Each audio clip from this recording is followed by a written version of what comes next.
പൂജ്യത്തിൽ നിന്ന് ഒരു സീറ്റെങ്കിലും BJP നേടുമോ എന്ന് അറിയാനായി നമുക്കിനി വളരെ കുറച്ച് ദിവസങ്ങൾ മാത്രമേ മുന്നോട്ടുള്ളൂ. പലപ്പോഴും BJPയോട് അനുഭാവമുള്ളവരും BJPയോട് വിരുദ്ധത ഉള്ളവരുമൊക്കെ BJPയെ പലപ്പോഴും വിശേഷിപ്പിക്കുന്ന ഒരു വാക്ക് തന്നെയാണ് പൂജ്യം. പലപ്പോഴും പുറത്തു നിന്ന് ചിന്തിക്കുമ്പോൾ, ഇപ്പോൾ രാഷ്ട്രീയം മറന്ന് ചിന്തിക്കുമ്പോൾ പോലും എന്തുകൊണ്ടൊരു രാഷ്ട്രീയ പാർട്ടിക്ക് ഇങ്ങനൊരു ഗതികേട് വരുന്നു എന്ന്. പക്ഷെ ഇത്തവണ ദേശീയ പാർട്ടിയാണ്. പക്ഷെ ഇത്തവണ അങ്ങനെയൊന്നുമല്ല. BJP വളരെ നല്ല ചുറുചുറുക്കോടെ ഉണർവോടെ മുന്നോട്ട് പോവുകയാണെന്ന് എനിക്ക് തോന്നുന്നു. രാജേഷിന് എന്താ തോന്നുന്നത്? അതെ, BJP ഇത്തവണ ഇവിടെ സീറ്റ് നേടിയേക്കും എന്ന ഒരു സംസാരം പൊതുവേ ഉണ്ട്.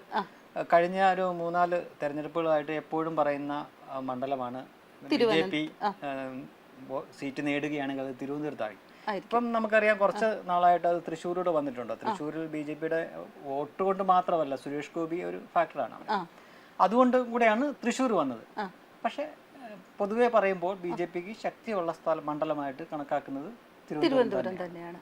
ഇപ്പോൾ ഇടതുപക്ഷക്കാർ പറയുന്ന പോലെ ത്രികോണ മത്സരമൊന്നും അല്ല.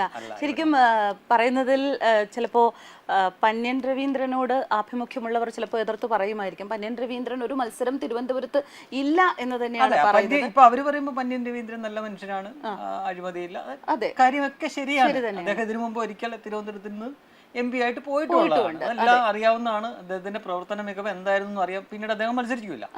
ഇപ്പോൾ പോലും എന്റെ അറിവ് പരിമിതമാണ്. എന്നാലും അദ്ദേഹത്തിന് മത്സരിക്കാൻ താല്പര്യമില്ലായിരുന്നു.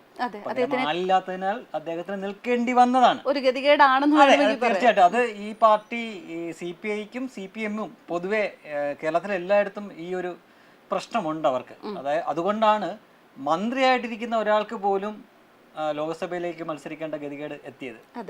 K. രാധാകൃഷ്ണന് അവരുടെ പാർട്ടി അങ്ങനെ ഒരു പ്രശ്നമുണ്ട്. അപ്പൊ അത് തന്നെയാണ് ഇവിടുത്തെ വിഷയം. സ്ഥാനാർത്ഥിയാവാൻ പകരം 4 പേര് അറിയുന്ന ഒരാൾ CPIക്ക് ഇല്ല. അപ്പൊ ഇപ്പൊ ബിനോയ് വിശ്വത്തിനെ പിടിച്ചു നിർത്തി കഴിഞ്ഞാൽ അവർ പാർട്ടിക്കാരുടെ വോട്ട് പോലും കിട്ടില്ല. പാർട്ടിക്കാരുടെ വോട്ടെങ്കിലും കിട്ടണം എന്ന ഉദ്ദേശത്തിലാണ് ഈ പന്ന്യൻ രവീന്ദ്രനെ. അപ്പൊ ഞാനിങ്ങനെ പറയുമ്പോൾ ചിലപ്പോൾ ആളുകൾ വിചാരിക്കും ഇവിടുത്തെ കൂടുതൽ നിയോജക മണ്ഡലങ്ങളിൽ MLA-മാരായിട്ടുള്ള CPM-ഉം CPI ഒക്കെ അല്ലേ എന്ന് പറയും. പിന്നെ എന്തുകൊണ്ട് അവർക്ക് ഈ വോട്ട് കിട്ടില്ല എന്ന് പറയുന്നത്? C. ദിവാകരൻ എന്ന അവരുടെ CPIയുടെ മുൻ മന്ത്രി, അദ്ദേഹമാണ് 2019 ഇവിടെ നിന്നത്. അപ്പൊ അദ്ദേഹം തന്നെ തോൽവിക്ക് ശേഷം പല മാധ്യമങ്ങളോടും പറഞ്ഞൊരു കാര്യമുണ്ട്. അതായത് ഇടതുപക്ഷത്തിന്റെ സർവീസ് സംഘടനകൾ ഏറ്റവും കൂടുതലുള്ളത് തിരുവനന്തപുരത്താണ്. ആ സർവീസ് സംഘടനകളിൽ അംഗമായിരിക്കുന്നവരും അവരുടെ കുടുംബാംഗങ്ങളും കൂടി ചേർന്നാൽ തന്നെ 2 ലക്ഷത്തിന് മുകളിലാണ് ആ വോട്ട് മാത്രം. പക്ഷെ ആ വോട്ട് പോലും അദ്ദേഹത്തിന് കിട്ടിയില്ല എന്ന് പറയുമ്പോൾ ആ വോട്ട് എവിടെ പോയി? അതാണ് തരൂരിന് കിട്ടിയത്. കഴിഞ്ഞ തവണത്തെ തരൂരിന്റെ ഭൂരിപക്ഷം എത്രയായിരുന്നു? 99,000-ന് മുകളിലാണ്. 1 ലക്ഷത്തിനോട് കുറച്ച് വോട്ട് കുറവുള്ള 4 ലക്ഷത്തിന് മുകളിൽ വോട്ട് അദ്ദേഹം പിടിക്കുകയും ചെയ്തു മൊത്തം. അപ്പോൾ അതാണ് തരൂര് നേടിയ ഏറ്റവും വലിയ മാർജിനിലുള്ള ഒരു വിജയം 2019-ലായിരുന്നു. അതിന് പ്രത്യേക ഒരു കാരണം കൂടിയുണ്ട്. രാഹുൽ ഗാന്ധി കേരളത്തിൽ വന്ന് നിൽക്കുന്നു, ഇതാ പ്രധാനമന്ത്രിയാവാൻ പോകുന്നു. തീർച്ചയായിട്ടും. പിന്നെ ഈ പറഞ്ഞ പോലെ തന്നെ CPM വോട്ടൊന്നും വീണില്ല, C. ദിവാകരന് വീണില്ല. ഇപ്പം C. ദിവാകരൻ തന്നെ പറഞ്ഞ പോലെ അവരുടെ സർവീസ് സംഘടനകളുടെ മാത്രം വോട്ട് മതിയായിരുന്നു, അതുപോലും കിട്ടിയില്ല. ഇത്തവണ ഈ പന്ന്യൻ രവീന്ദ്രൻ ആയതിനാൽ C. ദിവാകരനേക്കാൾ കൂടുതൽ ഒരുപക്ഷെ CPM-കാർക്കും കൂടെ താല്പര്യമുള്ള ഒരു സ്ഥാനാർത്ഥി ആയതുകൊണ്ട് അദ്ദേഹം കുറച്ച് വോട്ടുകൾ പിടിച്ചേക്കും. പക്ഷേ അവിടെ നേട്ടമുണ്ടാക്കുക തരൂരായിരിക്കല്ല, രാജീവ് ചന്ദ്രശേഖർ. നമ്മൾ രാജീവ് ചന്ദ്രശേഖറിലേക്ക് വരുമ്പോൾ അദ്ദേഹം വളരെ വ്യത്യസ്തമായ ഒരു പ്രചരണ രീതിയാണ് ഇത്തവണ തിരുവനന്തപുരത്തെ പഠിച്ച് തന്നെയാണ് ഒരു പ്രചരണ രീതിയിലേക്ക് വന്നത്. ചോദിച്ചു മേടിച്ചാന്നാണ് പറയുന്നത്. ഈ സീറ്റ് അദ്ദേഹം ചോദിച്ചു മേടിച്ച. അദ്ദേഹത്തിന് വേണമെങ്കിൽ സുരക്ഷിതമായിട്ട് കർണാടകയിൽ എവിടെയെങ്കിലും നിൽക്കാമായിരുന്നു. തീർച്ചയായിട്ടും. പക്ഷെ എനിക്ക് ഇത് വേണം, അത് പഠിച്ചിട്ടാണ്. നമ്മൾ ആദ്യം ഈ ആള് വന്നപ്പം രാജീവ് ചന്ദ്രശേഖരോ എന്ന് പറഞ്ഞ BJP-ക്കാർ വരെയുണ്ട്. പക്ഷേ പ്രവർത്തിക്കാൻ തുടങ്ങി ഒരാഴ്ചക്കുള്ളിൽ കഥ മാറി. എവിടെയാണ് ഫോൾട്ട് എന്ന് മനസ്സിലാക്കിയത് നമ്മൾ അവിടേക്കാണ് വരുന്നത്. ഇപ്പൊ ഒരുപക്ഷെ പുറത്തുള്ളവർക്ക് അറിയില്ലായിരിക്കും. തിരുവനന്തപുരത്തെ പറ്റി പറയുമ്പോൾ ഇവിടെ പ്രധാനപ്പെട്ട 7 മണ്ഡലങ്ങളുണ്ട്, നിയമസഭാ മണ്ഡലങ്ങൾ. കഴക്കൂട്ടം, വട്ടിയൂർക്കാവ്, തിരുവനന്തപുരം, നേമം, കോവളം, പാറശാല, നെയ്യാറ്റിൻകര. ഇതിൽ ഈ നഗര കേന്ദ്രീകൃതമായിട്ടുള്ള സ്ഥലങ്ങളിലൊക്കെ ഈ കോൺഗ്രസും BJP-യും ഏതാണ്ട് തുല്യം സമാസമമായിട്ടുള്ള ചെറിയ വ്യത്യാസമേ ഉള്ളൂ. 1-2 സ്ഥാനത്താണ് അവർ നിൽക്കുന്നത്. അത് പൊളിറ്റിക്കൽ വോട്ട് വെച്ച് നോക്കുമ്പോൾ നേമത്ത് BJP-ക്ക് ഒരു മുൻതൂക്കമുണ്ട്. അത് കഴിഞ്ഞ നിയമസഭാ തെരഞ്ഞെടുപ്പ് സാഹചര്യം വ്യത്യസ്തമായിരുന്നു. പിന്നെ SDPയുടെ വോട്ടുകളെല്ലാം കൂട്ടത്തോടെ അവർ മറിച്ചുകൊണ്ടാണ് അവിടെ കുമ്മനം തോക്കേണ്ടി വന്നത്. പക്ഷെ അവർക്ക് പൊളിറ്റിക്കലായിട്ട് വോട്ടുള്ള ഒരു സ്ഥലമാണ് BJPക്ക്. അതേപോലെ തന്നെ തുല്യമായിട്ടുള്ള മത്സരം നടത്തുന്ന സ്ഥലമാണ് കഴക്കൂട്ടവും വട്ടിയൂർക്കാവും തിരുവനന്തപുരം ഒക്കെ. കോവളത്തിലും അപ്രതീക്ഷിതമായിട്ട് അവര് കയറി വരുന്നുണ്ട്. പിന്നെ 3ാം സ്ഥാനത്തേക്ക് പോകുന്ന സ്ഥലങ്ങളാണ് ഈ നെയ്യാറ്റിൻകരയും പാറശാലയും ഒക്കെ. അതാണ് യഥാർത്ഥത്തിൽ BJPയെ ഇക്കാലം അത്രയും തോൽപ്പിച്ചുകൊണ്ടിരുന്നത്. ഈ 2-3 മണ്ഡലങ്ങളാണ്. അവിടുത്തെ പ്രധാനപ്പെട്ട വോട്ടെന്ന് പറയുന്നത് തീരദേശ വോട്ടും നാടാർ വോട്ടുമാണ്. അതായത് ലത്തീൻ കത്തോലിക്കരുടെയും. ഇത് കൃത്യമായിട്ടും മനസ്സിലാക്കി പഠിച്ചിട്ടാണ് രാജീവ് ചന്ദ്രശേഖർ കളത്തിലേക്ക് ഇറങ്ങിയത്. ശരിക്കും ആ വോട്ടുകളാണ് തരൂരിനെ സപ്പോർട്ട് ചെയ്തുകൊണ്ടിരുന്നത്. അതെ തരൂരിനെ. അതിപ്പോ കഴിഞ്ഞ 2 തവണ കൊണ്ട് അവരിൽ തന്നെ ഒരു വീണ്ടും വിചാരം വന്നിട്ടുണ്ട്. നമ്മളിപ്പം സോഷ്യൽ മീഡിയ കുറെ പ്രതികരണങ്ങൾ കാണുന്നുണ്ട്. അത് എത്രമാത്രം സത്യമുണ്ടെന്നറിയാം. പക്ഷേ മത്സ്യത്തൊഴിലാളികളായിട്ടുള്ള സ്ത്രീകള് പുരുഷന്മാരൊക്കെ ഈ തരൂരിനെതിരെ സംസാരിക്കുന്ന മുമ്പ് നമ്മൾ അങ്ങനെ അത്തരം കാഴ്ചകൾ കാണാനില്ലായിരുന്നു. ഒരു തവണ എന്തുകൊണ്ട് BJPക്ക് ഒരു അവസരം കൊടുത്തുകൂടാ എന്ന് സംസാരിക്കുന്നവരുണ്ട്. മാത്രമല്ല തുടർച്ചയായിട്ട് ഭരിക്കുന്നു, വീണ്ടും BJP തന്നെ വരും എന്നാണ് ഇവിടെ ഇരിക്കുന്ന എപ്പോഴും വിരുദ്ധമായിട്ട് ചിന്തിക്കുന്നവരാണ്. ദേശീയ തലത്തിന് വിരുദ്ധമായിട്ട് ചിന്തിക്കുന്നവരാണ് മലയാളികൾ പോലും. അതുകൊണ്ടാണ് കഴിഞ്ഞ തവണ മനോരമ അടക്കമുള്ള അല്ലെങ്കിൽ ഇവിടുത്തെ പ്രധാനപ്പെട്ട മാധ്യമങ്ങൾ അടക്കമുള്ളവരെല്ലാവരും പറഞ്ഞത് ഇതാ രാഹുൽ ഗാന്ധി പ്രധാനമന്ത്രിയാൻ പോകുന്നത്. ഇന്ത്യ മുഴുവൻ മോദിക്ക് സപ്പോർട്ട് ചെയ്ത് കൊടുത്തപ്പം കേരളം മാത്രം മാറ്റി ചിന്തിച്ചു. അതിപ്പോ എല്ലാ കാര്യത്തിലും അങ്ങനെ, അടിയന്തരാവസ്ഥയുടെ കാലത്തും അങ്ങനെ തന്നെയാണ്. എന്തുകൊണ്ടാണ് കേരളം എപ്പോഴും അത് കേരളം മറ്റൊരു തുരുത്താണെന്ന് ഇവിടെയുള്ള ആളുകളെ പറഞ്ഞ് പഠിപ്പിച്ചു വെച്ചിരിക്കുകയാണ്. അങ്ങനെ നരേറ്റീവ് ഇവിടെ ഉണ്ട്. അതുകൊണ്ടാണ്. പക്ഷെ ഇത്തവണ വളരെ വിചിത്രമായിരിക്കുന്നു. ഇവിടെയുള്ള മാധ്യമങ്ങൾ പോലും സംസാരിക്കുന്നത്, അവർ ചർച്ച ചെയ്യുന്നത് എന്താണ്? BJP 370 സീറ്റ് കിട്ടുമോ, 400 സീറ്റ് കിട്ടുമോ, ഈ രീതിയിലാണ് അറിയേണ്ടത്. അത് മാത്രമേ ഉള്ളൂ. എത്ര സീറ്റ് കിട്ടും, അതാണ് ജയിക്കും എന്ന കാര്യത്തിൽ അവർക്ക് പോലും സംശയമില്ല. കറക്റ്റാണ്. നമ്മുടെ സ്വന്തം വീട്ടിൽ പോലും പല വിരുദ്ധരായ ആൾക്കാരുണ്ട്. അവര് പോലും പറയുന്നത് എത്ര സീറ്റ് കിട്ടുമെന്ന് അറിഞ്ഞാൽ ബാക്കിയൊന്നും അറിയാം. അതെ, കഴിഞ്ഞ തവണത്തേക്കാൾ നിന്നും ഇത്തവണ മാറി ഇങ്ങനെ ഒരു അന്തരീക്ഷമാണ്. കഴിഞ്ഞ തവണ അങ്ങനെയല്ല. ഒരുപാട് ആൾക്കാർ വിശ്വസിച്ചിരുന്നത് എന്താ, 2014 മോദിക്ക് ഈ ചക്കവേണ മുയൽ അതുപോലെ കിട്ടിയ പോലെ ഒരു ഭരണമാണ്, അതിപ്പോ മാറും എന്ന് വിചാരിച്ചു. പക്ഷെ എല്ലാവരും അത്ഭുതപ്പെടുത്തിക്കൊണ്ടാണ് അദ്ദേഹം. അതെ, തീർച്ചയായിട്ടും വന്നു. അതേപോലെ തന്നെ എന്താണോ വാഗ്ദാനം, തെരഞ്ഞെടുപ്പ് വാഗ്ദാനമായിട്ട് കൊടുത്ത് അതൊക്കെ ഏതാണ്ട് പാലിക്കുകയും ചെയ്തു. ഒരു കാര്യത്തിൽ ഒഴിച്ചാൽ ഈ കർഷക നിയമത്തിന്റെ കാര്യത്തിൽ പിൻവലിക്കേണ്ടി വന്നു. പക്ഷെ ഇപ്പോഴും ബോൾ ഇപ്പോഴും അവരുടെ കോട്ടിൽ തന്നെയാണ്. വീണ്ടും അത് ചെയ്യാവുന്നതേ ഉള്ളൂ. ഇനി ശരി, നമുക്ക് തിരുവനന്തപുരത്തെ ഇതിലേക്ക് തന്നെ വരാം. അപ്പോൾ അങ്ങനെ വരുമ്പോൾ ഇപ്പം സാധാരണ ഇത്തരമൊരു പ്രചരണം നടത്തുന്നത് ഇടതുപക്ഷമാണ്. ഇടതുപക്ഷം ഇപ്പം നിയമസഭാ തെരഞ്ഞെടുപ്പിൽ ഞങ്ങളായിരിക്കും ഭരിക്കാൻ പോകുന്നത്, അപ്പോൾ വെറും MLA വേണോ മന്ത്രിയെ വേണോ, ഇത്തരത്തിലുള്ള ചില പ്രചരണം അവർ നടത്താറുണ്ട്. ഉപതെരഞ്ഞെടുപ്പിലും ഒക്കെ അങ്ങനെയാണ്. ജയിച്ചാൽ അയാളെ ഞങ്ങൾ മന്ത്രിയാക്കും. ഇത് ഇത്തവണ BJP ചെയ്തു. BJP ഇവിടെ ചോദിച്ചെന്താ, തിരുവനന്തപുരത്ത് ചോദിച്ചെന്താ, ഒരു MBA വേണോ കേന്ദ്രമന്ത്രി വേണോ? ഇതാണ് പ്രധാന ചോദ്യം. ഇനി കാര്യം നടക്കും. ഇതൊക്കെയാണ് ക്യാപ്ഷൻ വാചകങ്ങൾ. ഇനി കാര്യം നടക്കും, കാര്യം ശരിയാവും. ഞാൻ പറയുന്നത് ചെയ്യും, ചെയ്യുന്നതേ പറയൂ. അതിൻ്റെ ഒപ്പം തന്നെ വളരെ വിദഗ്ധമായിട്ട് ഇവരുടെ ടീം, അതായത് ഞാൻ മനസ്സിലാക്കിയെടുത്തോളം പ്രൊഫഷണൽ ആയിട്ടുള്ള ആളുകളെയാണ് രാജീവ് ചന്ദ്രശേഖർ. അദ്ദേഹം പ്രൊഫഷണൽ ആയിട്ടുള്ള ആളാണ്. അദ്ദേഹം അവകാശപ്പെടുന്ന പോലെ തന്നെ അദ്ദേഹത്തിന് കൈവച്ച മേഖലയെല്ലാം അദ്ദേഹം വിജയിച്ചിട്ടുണ്ട്. അതുകൊണ്ട് തന്നെ അദ്ദേഹം അത്ര ആൾക്കാരെ നിർത്തിയിട്ടുണ്ട്. ഇപ്പം ഈ തരൂരിനെ പറ്റി കഴിഞ്ഞ 10-15 വർഷമായിട്ട് ഉണ്ടാക്കി വെച്ചിരിക്കുന്ന ഒരു ഇമേജ് ഉണ്ട്. കുറച്ച് അദ്ദേഹത്തിനുള്ളതാണ്, ബാക്കി കുറച്ച് പൊലിപ്പിച്ചു വെച്ചതാണ്. അത് രാജീവ് ചന്ദ്രശേഖർ ബ്രേക്ക് ചെയ്ത്. അതെ, തീർച്ചയായിട്ടും. ഒരു തരത്തിൽ ഇംഗ്ലീഷ് മാത്രം സംസാരിക്കുന്ന ആൾ, ഭയങ്കര ഹൈലി എഡ്യൂക്കേറ്റഡ്. അദ്ദേഹത്തിനെതിരെ ആര് മത്സരിക്കാൻ വന്നാലും കുറച്ച് വിഭാഗം വോട്ടർമാരുടെ ഇടയിൽ ഇങ്ങനെ ശശി തരൂരിനൊപ്പം നിൽക്കാൻ കുറച്ച് ബുദ്ധിമുട്ടാണ്. പക്ഷേ രാജീവ് ചന്ദ്രശേഖർ വന്നു കഴിഞ്ഞപ്പം ഒരു കട്ടക്കട്ട നിൽക്കുന്നത്, അല്ലെങ്കിൽ ഒരു പടിക്ക് മേളിൽ നിൽക്കുന്നതും ഒക്കെ. മാത്രമല്ല ഇവർ വളരെ വിദഗ്ധമായിട്ട് മറച്ചു വെച്ചിരുന്ന ചില കാര്യങ്ങളുണ്ടായിരുന്നു. ഇപ്പം എന്നും മുതലാണ് തരൂർ ഇവിടുത്തെ MP ആയത്? 2009 മുതൽ. 2009, പിന്നീട് 14, 19, അങ്ങനെ 3 തവണ.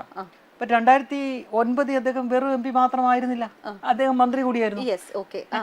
മനസ്സിലായി? അപ്പോൾ അദ്ദേഹം മന്ത്രി ആയിട്ടിരുന്നപ്പോൾ അദ്ദേഹത്തിന് ആവശ്യമില്ലാഞ്ഞിട്ട് കൂടി, അന്ന് അദ്ദേഹത്തിന്റെ വകുപ്പ് പോലും അല്ലാഞ്ഞിട്ട് കൂടി IPL എന്ന, ഇപ്പൊ നമുക്കറിയാലോ, ഈ IPL അദ്ദേഹവും അദ്ദേഹത്തിന്റെ ഭാര്യയും അന്ന് ഉണ്ടായിരുന്ന സുനിത പുഷ്കർ കൂടെ ഇടപെട്ടു. കുറച്ച് കോടികൾ കോൺട്രവേഴ്സിയായി. അപ്പൊ അന്ന് അദ്ദേഹം പറഞ്ഞൊരു വാചകം കൂടിയാണ്, അത് വിയർപ്പോഹരിയാണ് എന്ന് പറഞ്ഞു. പിന്നീട് അദ്ദേഹത്തിന് ആ വിവാദത്തിൽ അദ്ദേഹത്തിന് രാജിവെക്കേണ്ടി വന്നു.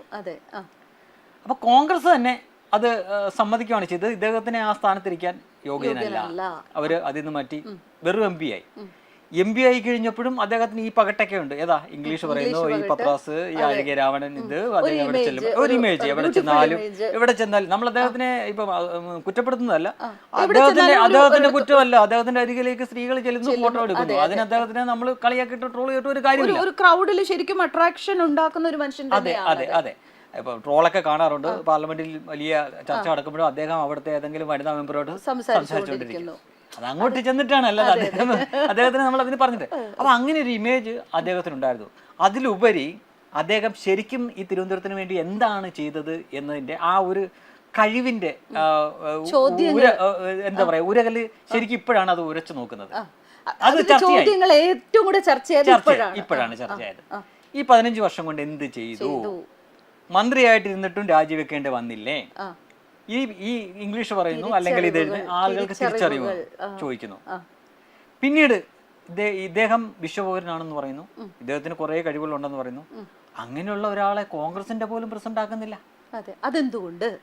അപ്പൊ ഇതൊക്കെ നേരത്തെ വളരെ വിദഗ്ധമായിട്ട് മറച്ചു വെച്ചിരുന്ന കാര്യമാണ്. ഇതെല്ലാം ഇന്ന് ജനങ്ങളുടെ മുന്നിലേക്ക് വന്നു ചോദിച്ചിരിക്കുന്നു. അവർ സ്വയം ചോദിക്കാൻ തുടങ്ങി. ഇത്രയും കഴിവുണ്ടെന്നൊക്കെ പറയുന്ന ആളുകൾ ഒരുപാട് വാഗ്ദാനങ്ങൾ അദ്ദേഹം നൽകിയിരുന്നു. 2009 തന്നെ നമ്മൾ കേട്ടതാണ് ബാർസലോണ ഇരട്ട നഗരം പദ്ധതി എന്നൊക്കെ പറഞ്ഞു. അതിലെന്തെങ്കിലും ഒന്ന് നടന്നു. ഹൈക്കോടതിയുടെ ഒരു ബെഞ്ച് ഇതാവെന്ന് പറയുന്നു. പിന്നെ നമ്മുടെ ഇവിടുത്തെ ഈ എന്താ പറയാ ഓടകൾ മാലിന്യങ്ങൾ മാലിന്യമുക്തമാക്കുന്നു. അങ്ങനെ ഒരുപാട് കാര്യങ്ങൾ പറഞ്ഞതല്ലാതെ ഒന്നും നടന്നില്ല. എനിക്ക് തോന്നുന്നു പിന്നെ ജയിച്ചു പോയി കഴിഞ്ഞു കഴിഞ്ഞാൽ ഇദ്ദേഹത്തിനെ കാണുന്നത് തന്നെ പിന്നെ അപൂർവമാണ്. അതെ, അതൊക്കെ മനസ്സിലാക്കിയിട്ട് തന്നെയാണ് ഇത്തരത്തിലുള്ള ക്യാപ്ഷൻസുമായിട്ട് നമ്മുടെ അതെ പറയുമ്പോൾ നമ്മളെല്ലാം പറയണമല്ലോ, തുടർച്ചയായിട്ട് ഭരിക്കുന്ന പാർട്ടി ആളിനും അർത്ഥത്തിനും ഒരു കുറവില്ല, എല്ലാ വഴിയും അവർ ഉപയോഗിക്കും. പിന്നെ ഉള്ള സത്യസന്ധമായിട്ട് പറഞ്ഞു കഴിഞ്ഞാൽ ഞാൻ മനസ്സിലാക്കിയെടുത്തോളം തരൂരിന്റെ ഗ്ലാമറിന് തന്നെ ഒരു 10-25,000 വോട്ട് കിട്ടുമായിരുന്നു കഴിഞ്ഞ കാലങ്ങളിൽ. ഇത്തവണ അതുമില്ല. അതിനപ്പുറം ഗ്ലാമർ ഉള്ളൊരു അല്ല, അത് വിട്. ഇത്തവണ അതുമില്ല. അവിടെ ഈ ജാതീയ മതം ആയിരുന്നില്ല നേരത്തെ വിഷയം. അങ്ങനെയായിരുന്നെങ്കിൽ കഴിഞ്ഞ കുമ്മനവും ഇവരും എല്ലാം ഇദ്ദേഹം ഒരേ ഇതാണ്. പക്ഷെ അവിടെ അതായിരുന്നില്ല മാനദണ്ഡം. ഇത് വെറുതെ പറയുന്നതല്ല, ഇത് ശരിക്കും ഉള്ള കാര്യം തന്നെ, തിരുവനന്തപുരത്ത് നടന്ന കാര്യമാണ് ഞാൻ ഈ പറഞ്ഞത്. ഇത്തവണ ആ ഒരു പ്ലസ് ഇല്ല അദ്ദേഹത്തിന്. അങ്ങനെ ആകപ്പാടെ ഒന്നൊരു അതുകൊണ്ട് തന്നെ തരൂരോ അല്ലെങ്കിൽ രാജീവ് ചന്ദ്രശേഖരോ ജയിച്ചാലും ഒരു 20,000 വോട്ടിന്റെ അപ്പുറത്തോട്ടൊന്നും പോകത്തില്ല. നേരത്തെ കണക്ക് ഒരു തവണ അദ്ദേഹം രാജഗോപാലിനെതിരെ 14,000 വോട്ടിനാണ് കഷ്ടിച്ച് ജയിച്ചത്. അന്നും അദ്ദേഹത്തിന് രക്ഷിച്ചത് ഞാൻ നേരത്തെ പറഞ്ഞ പോലെ തന്നെ പാറശാല, നെയ്യാറ്റിൻകര മണ്ഡലങ്ങളാണ്. അപ്പൊ അവിടെ എന്ന് പറഞ്ഞു കഴിഞ്ഞാൽ അവിടുത്തെ തീരദേശ വോട്ടുകൾ, നാടാർ വോട്ടുകൾ, ഇതെല്ലാം നേരത്തെ തന്നെ അവരെ പറഞ്ഞു പഠിപ്പിച്ചിരിക്കുന്ന ഒരു വെച്ചിട്ട് ഒരു പരമ്പരാഗത BJP വിരുദ്ധ വോട്ടുകളാണ്. BJP വോട്ട് കൊടുക്കില്ല, ബാക്കി ആർക്ക് വേണമെങ്കിലും കൊടുക്കാം, അങ്ങനെ ഒരു ചിന്താഗതിയായിരുന്നു. അവരിൽ ഒരു മാറ്റം ഉണ്ടാക്കാൻ പറ്റിയിട്ടുണ്ട് രാജീവ് ചന്ദ്രശേഖരൻ. മാത്രമല്ല കഴിഞ്ഞ 10 വർഷത്തെ ഭരണം കണ്ടിട്ട് അവർ തന്നെ തുറന്നു ചോദിക്കുന്നുണ്ട്, നിങ്ങളല്ലേ പറഞ്ഞുകൊണ്ടിരുന്നത് BJP വന്നു കഴിഞ്ഞാൽ അങ്ങനെ ചെയ്യും ഇങ്ങനെ ചെയ്യുന്നു, കഴിഞ്ഞ 10 വർഷമായിട്ട് ഞങ്ങൾ അതൊന്നും കാണുന്നില്ല, അവർക്കൊരു തവണ കൊടുത്താൽ എന്ത്? മാത്രമല്ല നമ്മളെപ്പോഴും അവരെ പുറത്ത് നിർത്തിയാൽ അവർ നാളെ നമ്മളെ പുറത്ത് നിർത്തില്ലേ എന്ന് അവർ ചോദിക്കാൻ തുടങ്ങി. അല്ല, എനിക്ക് തോന്നുന്നത് എന്താ അറിയോ രാജേഷ്, പ്രധാനമന്ത്രി നരേന്ദ്രമോദിയുടെ കീഴിലുള്ള ഒരു സർക്കാർ രാജ്യത്ത് കൊണ്ടുവരുന്ന ആ മാറ്റങ്ങൾ, ആ സർക്കാരിലുള്ള ഒരു വ്യക്തി വീണ്ടും വരുമ്പോൾ ഈ ജനങ്ങൾക്കൊരു പ്രതികരണ ശേഷി കൂടി, അല്ലെങ്കിൽ ചോദ്യങ്ങൾ ചോദിക്കാൻ തിരിച്ചറിവ് ഞങ്ങൾക്ക് മനസ്സിലായി എന്നുള്ളത് ഉറക്കെ പ്രഖ്യാപിക്കാനൊക്കെ അവർ തയ്യാറായിരിക്കുകയാണ്. ആ ഒരു മാറ്റം നമുക്ക് തിരുവനന്തപുരത്ത് കാണാൻ സാധിക്കും. ഇപ്പോഴും ഈ തീരദേശ വോട്ടെന്ന് പറഞ്ഞു കഴിഞ്ഞാൽ ഒരു വോട്ട് വാങ്ങാണ്, വോട്ട് വാങ്ങാൻ. അവിടേക്ക് ഒരു 10% പോലും വോട്ട് പിടിക്കാൻ BJPക്ക് മുൻകാലങ്ങളിൽ പറ്റിയിരുന്നില്ല.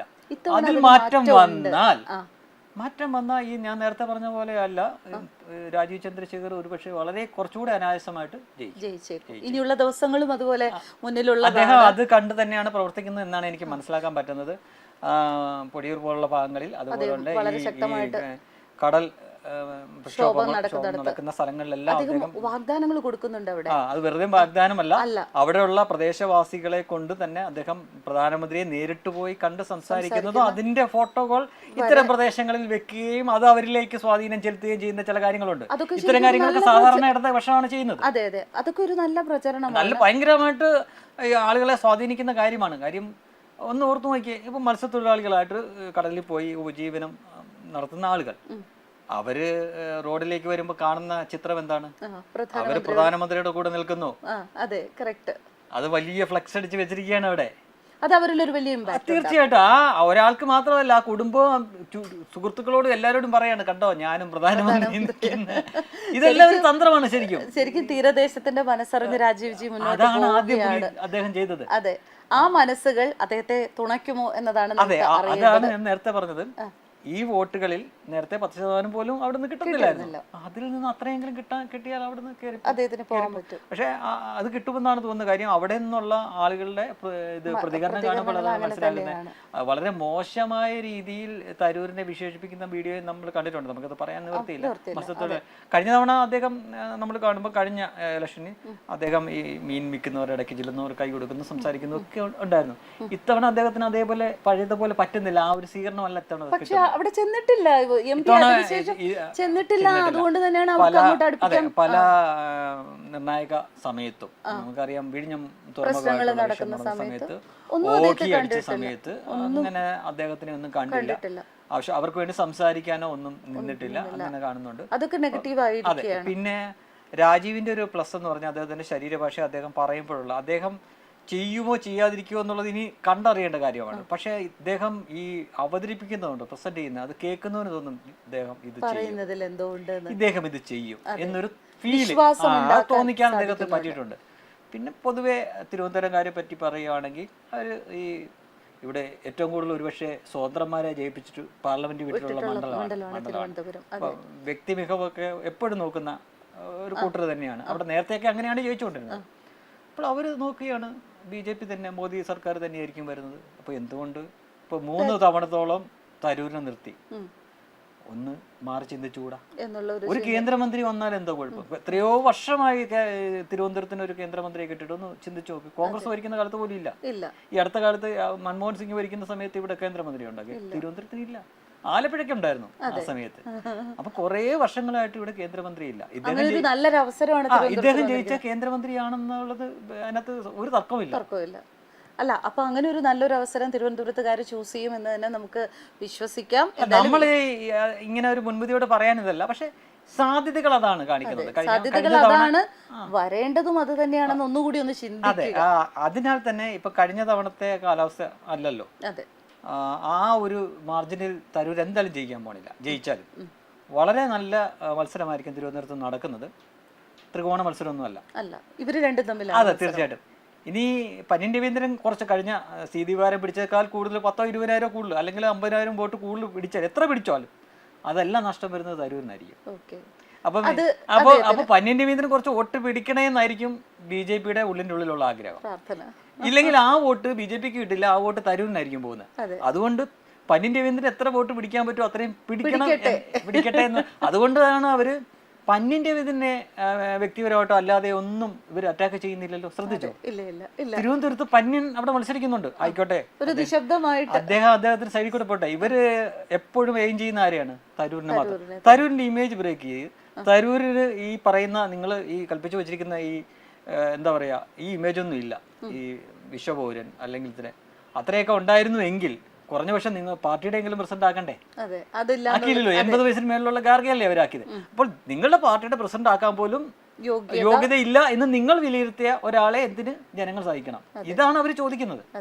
എന്തായാലും ആ ചോദ്യത്തിന് നല്ലൊരു ഉത്തരം വരുന്ന ദിവസങ്ങളിൽ നമ്മുടെ അടുത്ത ദിവസം 4-ാം തീയതി കിട്ടുമെന്ന് നമുക്ക് പ്രതീക്ഷിക്കാം. തിരുവനന്തപുരം ഒരു നല്ല തീരുമാനം എടുക്കുമെന്ന് പ്രതീക്ഷിക്കാം. എന്ത് തീരുമാനം എടുത്താലും തിരുവനന്തപുരത്തിന്റെ വികസനത്തിനു വേണ്ടി BJP സർക്കാർ അത് കേന്ദ്രത്തിൽ നിന്നുണ്ടാകുമെന്നുള്ള കാര്യം യാതൊരു സംശയവുമില്ലാത്ത കാര്യമാണ്. പിന്നെന്തുകൊണ്ട് നമുക്ക് രാജീവ് ചന്ദ്രശേഖർ ആയിക്കൂടാ എന്ന് ഓരോരുത്തരും സ്വയം ഉള്ളിൽ ചോദിക്കേണ്ട ചോദ്യമാണ്. ആ ചോദ്യം ചോദിക്കുമെന്ന് വിശ്വസിക്കുന്നു. അതൊന്നോട് ചോദിക്കുകയാണ്. എന്തായാലും നമുക്ക് മറ്റൊരു മണ്ഡലവുമായി വീണ്ടും തിരിച്ചു വരാം. അതുവരേക്കും നമസ്കാരം.